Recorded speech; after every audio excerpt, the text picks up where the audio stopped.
alasannya mengapa memilih Faisal Basri untuk menjadi ketua dari tim reformasi tata kelola minyak dan gas bumi. Berikut pernyataan dari Menteri Energi dan Sumber Daya Mineral Sudirman Said.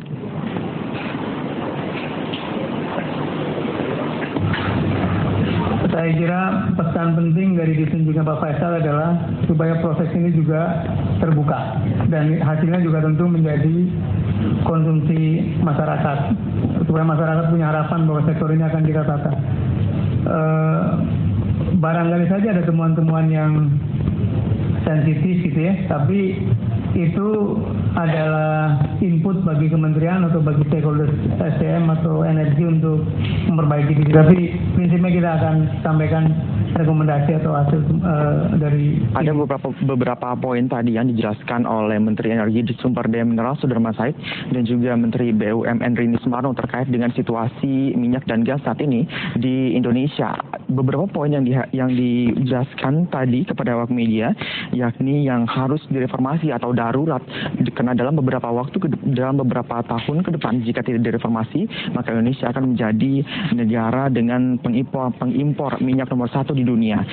Ada beberapa alasan, yakni sejak tahun 2001 cadangan minyak di Indonesia terus menurun. Kegiatan eksploitasi terus marak terjadi dari tahun ke tahun. Lalu ada juga beberapa alasan, sejak tahun 1997 produksi lifting terus menurun dan tidak ada kilang minyak yang baru.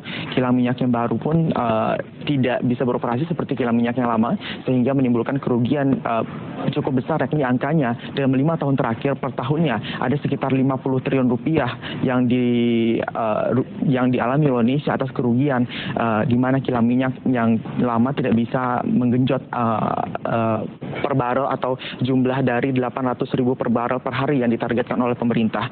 Selain itu ada juga Indonesia tidak memiliki cadangan strategis bahan bakar minyak, dan saat ini jika kondisi ini nantinya tidak direformasi atau tidak diperbaiki secara serius, maka Indonesia akan menjadi negara importir BBM terbesar di dunia atau mengalahkan Meksiko.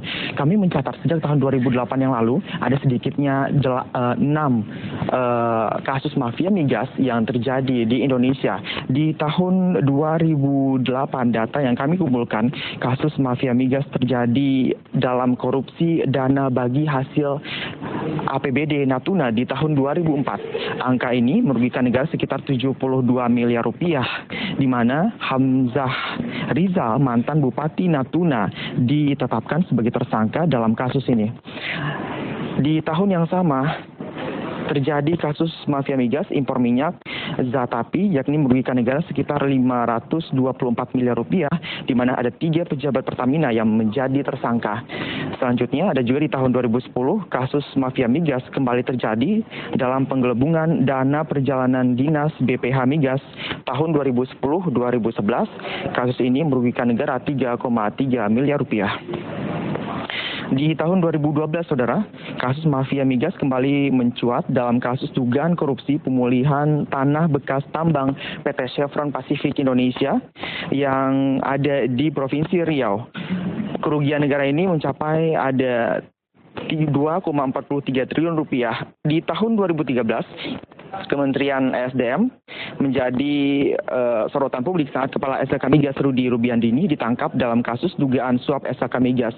Selanjutnya di tahun 2014 yang sama-sama kita ketahui ada Menteri Energi Sumber Daya Mineral yang sewaktu dijabat oleh Jerwacik juga ditangkap oleh KPK dalam kasus dugaan penyalahgunaan wewenang sebagai Menteri SDM dengan kerugian negara 9,9 miliar rupiah.